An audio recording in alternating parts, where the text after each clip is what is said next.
Assalamualaikum warahmatullahi wabarakatuh. Kembali lagi kita dalam serial pembacaan buku Dahsyatnya Hari Kiamat karya Imam Ibnu Katsir. Kita memasuki pembahasan baru tentang sifat-sifat Dajjal. Semoga Allah memperburuknya. Telah disebutkan di awal bahwa Dajjal itu buta sebelah matanya, berkilau dan hina. Ia juga berambut lebat, dan berbagai hadis disebutkan bahwa ia pendek dan di hadis lain tinggi. Ada keterangan juga bahwa jarak antara kedua telinga keledainya 40 lengan. Hal ini sebagaimana dijelaskan dalam keterangan sebelumnya juga dalam hadis Jabir. Di dalam hadis yang lain diriwayatkan sejauh 70 depah. Keterangan-keterangan tersebut tidak valid sementara pendapat pertama mengandung perbedaan pandangan. Abdan mengatakan dalam kitab Ma'rifah As-Sahabah, Sufyan As-Sauri meriwayatkan dari Abdul Malik bin Maisarah dari Haub Al-Abdi dari Mas'ud, ia berkata, telinga keledai Dajjal menaungi 70.000. Syekh kita Al-Hafiz Az-Zahabi berkata, Haub itu tidak dikenal. Kabar ini mungkar, dan sesungguhnya di antara kedua matanya tertulis kafir yang dapat dibaca oleh setiap orang mukmin, serta bagian belakang kepalanya keriting lagi keras. Hambal bin Ishaq berkata, Hajjat menuturkan kepada kami dari Hamad, dari Ayub, dari Abu Qalabah, ia berkata, aku masuk ke masjid, tiba-tiba orang berhamburan menuju seseorang yang aku dengar sedang berkata, aku mendengar Rasulullah Shallallahu Alaihi Wasallam bersabda, sesungguhnya sepeninggalku akan ada pendusta dan penyesat, dan di bagian belakang kepalanya keriting lagi keras. Hadis lain memiliki bukti lainnya sebagaimana sudah dipaparkan sebelumnya dari segi lain. Makna habek adalah keriting dan keras seperti firman Allah Subhanahu wa taala, demi langit yang memiliki jalan-jalan. Quran surat Az-Zariyat ayat 7. Imam Ahmad berkata, Yazid menuturkan kepada kami, Al-Mas'udi dan Abu An-Nadhr mengabarkan kepada kami, Al-Mas'udi bercerita kepada kami, maknanya dari Asim bin Kulaib dari ayahnya.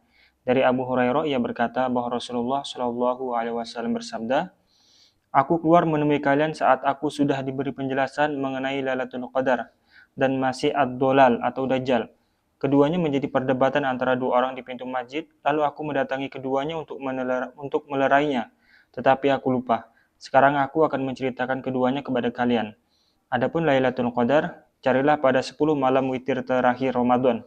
Sedangkan masih ad-dolal atau ad-Dajjal, sesungguhnya ia buta sebelah matanya. Keningnya terang dan lehernya lebar, serta bengkok laksana Qut bin Abdul Uzza. Abu Hurairah bertanya, wahai Rasulullah, apakah orang seperti Dajjal membahayakanku? Beliau menjawab, tidak. Engkau orang muslim, sedangkan Dajjal adalah kafir. Imam Ahmad meriwayatkan hadis ini sendirian dan isnadnya hasan. At-Tabrani berkata, Abu Ash'ah Al-Hurani menuturkan kepada kami dari Ishaq bin Musa rahimahullah, dari Muhammad bin Shu'aib, dari Al-Asbahani, dari Sa'id bin Anbasah, dari Sa'id bin Muhammad As-Saqafi, dari Khalad bin Saleh, dari Sulaiman bin Syihab Al-Naqisi, ia berkata, Abdullah bin Magnam mengunjungiku. Ia adalah seorang sahabat Nabi Muhammad SAW. Lalu bercerita kepadaku bahwa Nabi Muhammad SAW bersabda, tidak ada yang tersembunyi dari Dajjal. Ia datang dari arah timur, lalu menyeru pada kebenaran sehingga diikuti. Ia mendatangi manusia, memerangi mereka dan berhasil mengalahkannya. Ia terus-menerus melakukan hal tersebut hingga datang ke Kufah. Semoga menolong agama Allah, mengamalkannya sehingga diikuti dan dicintai. Beberapa saat kemudian ia berkata, aku seorang nabi. Tentu saja setiap orang berakal takut dan berpisah dengannya. Setelah itu, Dajjal diam lalu berkata, aku adalah Allah. Tiba-tiba mata kanannya menjadi buram, telinganya terputus, dan di antara kedua matanya tertulis kafir, yang jelas bagi setiap orang muslim. Akhirnya, setiap makhluk yang memiliki iman seberat biji sawi meninggalkannya, sehingga para sahabatnya hanya dari Yahudi, Majusi, dan Nasrani. Semua orang non-Arab itu adalah musyrik. Dajjal memanggil seorang lelaki dalam pandangan mereka, dan diperintahkan agar orang itu dibunuh lalu anggota tubuhnya dipotong-potong. Setiap anggota badan satu potong dan semuanya disebarkan sehingga orang-orang bisa melihatnya. Setelah itu, ia mengumpulkan kembali organ-organ tubuh itu dan memukulnya dengan tongkatnya. Serta-merta orang itu hidup kembali dan berdiri. Dajjal berkata, aku adalah Allah yang menghidupkan dan mematikan. Sesungguhnya itu adalah sihir yang menyihir mata manusia. Dajjal sama sekali tidak melakukan apapun. Hadis riwayat At-Tabrani. Syekh kita Az-Zahabi berkata, Yahya bin Musa meriwayatkan kepada kami dari Said bin Muhammad As-Saqafi, dan ia orang lemah. Ali bin Abi Thalib radhiyallahu an meriwayatkan bahwa Rasulullah SAW bersabda mengenai Dajjal. Dajjal adalah Sof bin So'ib yang muncul dari Yahudi Isfahan di atas keledai buntung. Lebar antara kedua telinga keledainya 40 lengan. Jarak antara satu kuku dan kuku lainnya 4 malam. Dajjal dapat menyentuh langit, di depannya gunung asap dan di belakangnya gunung lainnya. Tertulis di antara kedua matanya kafir. Ia berkata, "Aku adalah Tuhan kalian yang paling tinggi." Para pengikutnya adalah para pelaku riba dan anak-anak hasil zina. Hadis riwayat Abu Amru Ad-Dani dalam kitab Al-Akhbar Ad-Dajjal. Apapun keadaannya tidak sah menisbatkan hadis ini kepadanya. Berita aneh dan kabar asing. Nu'am bin Muhammad mengatakan dalam kitab Al-Fitan, Abu Amru menuturkan kepada kami dari Abdullah bin Lahiyah, dari Abdul Wahab bin Husain, dari Muhammad bin Sabit, dari ayahnya, dari Al-Haris, dari Abdullah bin Mas'ud, dari Nabi Muhammad SAW, beliau bersabda, jarak antara kedua telinga Dajjal 40 lengan, dan langkah keledainya sejauh perjalanan 3 hari. Dajjal menyelam laut, laksana di antara kalian menyelam ke sungai. Ia berkata, aku adalah Tuhan alam semesta, dan matahari ini berjalan sesuai izinku. Maukah kalian agar aku menahannya? Orang-orang menjawab, ya. Lantas Dajjal menahan matahari sehingga 1 hari dijadikan sebagaikan sebulan, sehari dan 1 Jumat. Ia bertanya, maukah kalian agar aku menjalankannya? Orang-orang menjawab, ya. Lantas Dajjal menjadikan 1 hari laksana 1 jam. Lalu seorang wanita mendatangi sambil berkata, wahai Tuhan, hidupkanlah saudaraku, putraku, dan suamiku. Alhasil wanita itu pun bisa melihat setan dengan mata telanjang, dan rumah-rumah mereka penuh dengan setan. Seorang Arab Badui mendatangi Dajjal sambil berkata, wahai Tuhan, hidupkanlah unta dan kambing kami. Lantas Dajjal memberinya setan yang menyerupai unta dan kambing mereka yang usianya sama. Mereka berkata, andaikan ini bukan Tuhan kami, tentu ia tidak akan menghidupkan orang-orang kita yang sudah wafat. Dajjal memiliki gunung dari kuah dan daging panas yang tidak pernah dingin, sungai yang mengalir, gunung taman-taman dan sayur-sayuran, dan gunung api dan asap. Ia berkata, ini surgaku dan ini nerakaku, ini makananku dan ini minumanku. Nabi Ilyas AS pernah bersama Dajjal dan memperingatkan manusia seraya berkata, ini Al-Masih pendusta, karena itu berhati-hatilah. Semoga Allah melaknatnya. Allah menganugerahkan kecepatan dan keringanan kepada Ilyas AS yang tidak dapat disusul oleh Dajjal. Jika Dajjal berkata, aku Tuhan semesta alam, orang-orang berkomentar, engkau dusta. Ilyas AS berkata, orang-orang benar. Dajjal melintasi Mekah dan menemukan makhluk yang agung lalu bertanya, siapa engkau? Makhluk itu menjawab, aku adalah Jibril. Allah telah mengutusku untuk mencegahmu dari tanah haramnya. Ia juga melintasi Madinah dan menemukan makhluk yang agung seraya bertanya, siapa engkau? Orang itu menjawab, aku adalah Jibril. Allah telah mengutusku untuk mencegahmu dari tanah haram Rasulnya. Dajjal melintasi kembali Mekah dan tiba-tiba melihat Mikail. Maka seketika itu ia lari ketakutan sambil berteriak sehingga orang-orang munafik keluar dari Mekah. Demikian juga dari Madinah. Selanjutnya seorang pemberi peringatan mendatangi orang-orang yang menaklukkan Konstantinopel dan kaum muslimin yang berkumpul di Baitul Maqdis. Rasulullah SAW meneruskan, lantas Dajjal menangkap seseorang lalu berkata, ini orang yang mengaku bahwa diriku tidak akan mampu menguasainya, bunuhlah ia. Lantas orang itu digergaji, Dajjal berteriak, bangkitlah. Dengan izin Allah, orang itu pun bangkit dan Allah tidak mengizinkan hidup kecuali untuk jiwa itu. Dajjal berkata, bukankah aku sudah membunuhmu lalu menghidupkanmu? Orang itu menjawab, sekarang aku semakin bertambah mendustakanmu. Rasulullah SAW sudah mengabarkan kepadaku bahwa engkau akan membunuhku lalu menghidupkanku. Lantas di atas kulit orang itu diletakkan kuningan, sehingga senjata mereka tidak bisa menembusnya. Dajjal berkata, campakkan ia ke dalam nerakaku. Ternyata Allah menjadikan gunung taman itu menghalangi pemberi peringatan itu, sehingga orang-orang mengkhawatirkannya. Orang itu pun segera menuju Baitul Maqdis. Saat ia naik ke Aqaba Afik, kezaliman Dajjal menimpa kaum muslimin. Lalu mereka memasang tali busur untuk membunuhnya, dan orang yang paling kuat di antara mereka pun mendekam atau duduk karena lapar dan lemah. Selanjutnya mereka mendengar suara, telah datang bantuan untuk kalian. Mereka pun berkata, ini adalah ucapan seseorang dari Syaba'an. Bumi pun bersinar dengan cahaya Tuhannya dan turunlah Isa bin Maryam seraya berkata, wahai kaum muslimin, ingatlah Tuhan kalian dan bertasbihlah kepadanya. Mereka pun melakukannya dan ingin melarikan diri, tetapi Allah menjadikan bumi sempit untuk mereka. Saat mereka tiba di pintu Lut, mereka bertemu dengan Isa. Tatkala melihat Isa, mereka berkata, dirikanlah sholat. Tiba-tiba Dajjal berkata, wahai Nabiullah, sholat sudah ditegakkan. Isa bin Maryam berkata, wahai musuh Allah, engkau telah mengklaim sebagai Tuhan alam semesta, lantas untuk siapa engkau sholat? Isa bin Maryam lalu memukulnya dengan pedangnya sampai mati sehingga tidak ada seorang pun pengikutnya berada di belakang sesuatu kecuali berkata, Wahai orang mukmin, ini Dajjal. Wahai orang mukmin, inilah Dajjal, bunuhlah ia. Sampai kepada ucapannya, mereka semua terjaga selama 40 tahun, tanpa ada seorang pun yang meninggal dunia dan jatuh sakit. Seseorang berkata kepada kambing dan binatang melatanya, pergilah dan merumputlah. Binatang ternak itu melewati tanaman tanpa makan satu tangkai pun. Ular-ular dan kalajengking tidak menyakiti seorang pun. Binatang buas di pintu-pintu rumah tanpa menyakiti siapapun. Dan seseorang mengambil satu mut gandum lalu menebarkannya tanpa dibajak terlebih dahulu.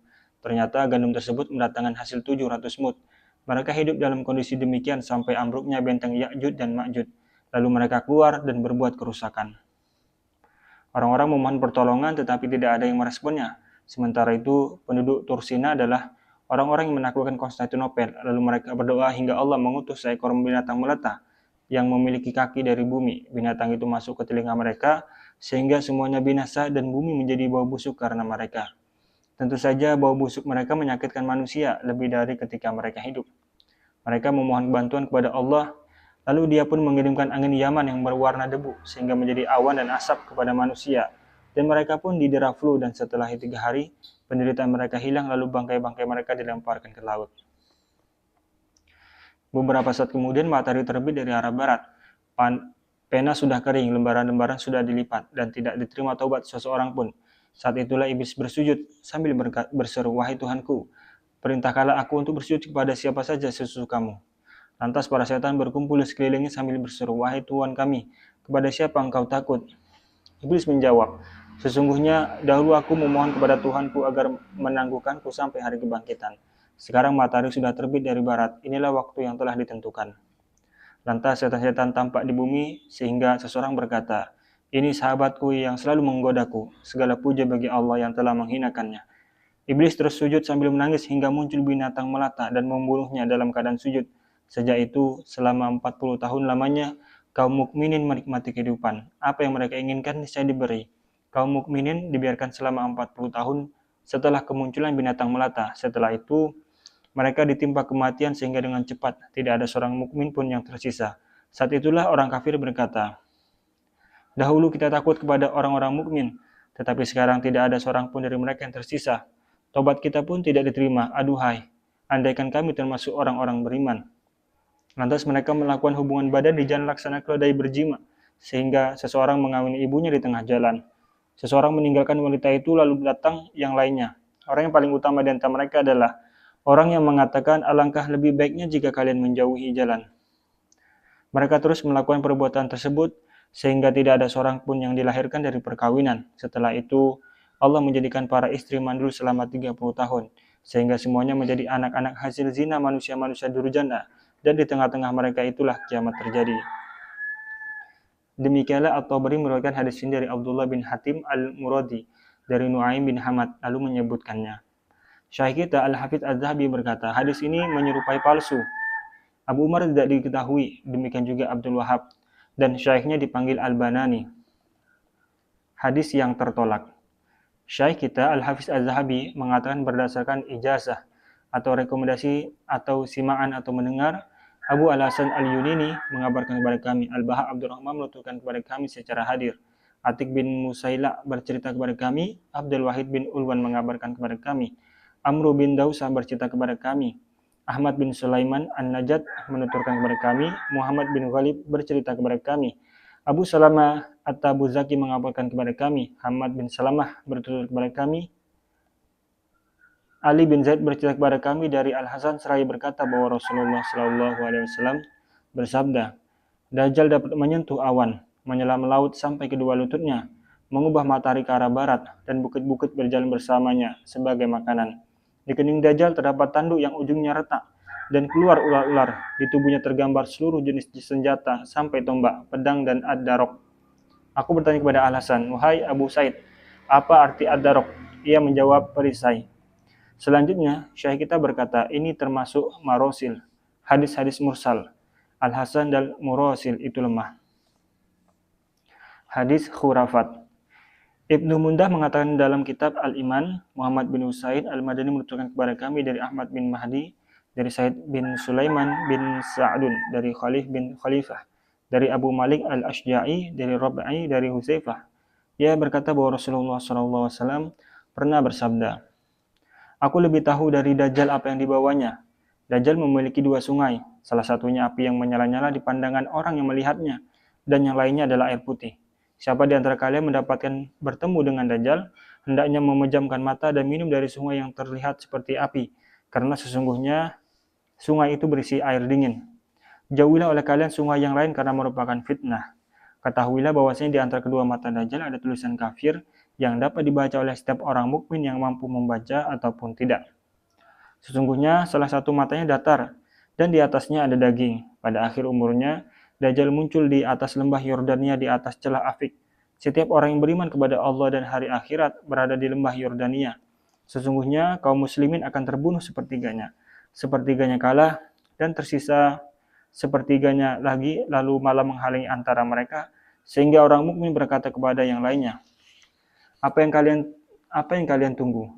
Bukankah kalian akan bertemu saudara-saudara kalian dalam keridhaan Allah? Siapa yang memiliki kelebihan makanan, hendaknya ia memberikan kepada saudaranya. Dirikan sholat ketika fajar menyingsing. Segerakan sholat dan setelah itu temuilah musuh kalian. Rasulullah SAW bersabda, saat kaum muslimin mendirikan sholat, turunlah Isa bin Maryam.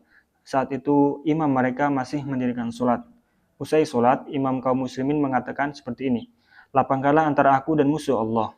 Nabi meneruskan, tidak lama kemudian Dajjal meleleh seperti garam mencair. Lalu Allah memberikan kekuasaan kepada kaum muslimin, sehingga berhasil membunuh musuh-musuh Allah sampai batu dan pohon berseru, wahai hamba Allah, wahai orang muslim, ini orang Yahudi, bunuhlah ia. Akhirnya kaum muslimin menang sehingga salib dapat dipatahkan, babi dibunuh dan jizyah ditetapkan. Saat itulah Allah mengeluarkan Ya'jud dan Ma'jud. Lalu rombongan terdepan mereka minum dari danau dan kelompok terakhir datang saat rombongan pertama sudah menghabiskan air tersebut sehingga tidak menyisakan satu tetes pun. Lantas mereka berkata, dahulu di sini ada air. Saat itu Nabiullah dan para sahabatnya sudah berada di belakang mereka. Rombongan Ya'jud dan Ma'jud masuk ke salah satu kota di Palestina bernama Pintu Lut. Mereka berkata, kita sudah berhasil mengalahkan makhluk yang ada di bumi. Marilah kita membunuh makhluk yang ada di langit. Ketika itulah Isa bin Maryam berdoa kepada Allah. Dia pun mengirimkan borok di tenggorokan mereka, sehingga semuanya binasa tanpa tersisa. Ternyata bau mereka mengganggu kaum muslimin. Isa bin Maryam pun berdoa kembali untuk keburukan mereka. Tidak lama berselang, Allah mengirimkan angin besar yang mencampakkan seluruh Ya'jud dan Ma'jud di lautan. Syaikh kita Al-Hafiz Abu Abdillah Az-Zahabi berkata, isnad ini sahih. Saya katakan di dalamnya ada konteks yang aneh dan berbagai hal yang mungkar. Wallahu a'lam.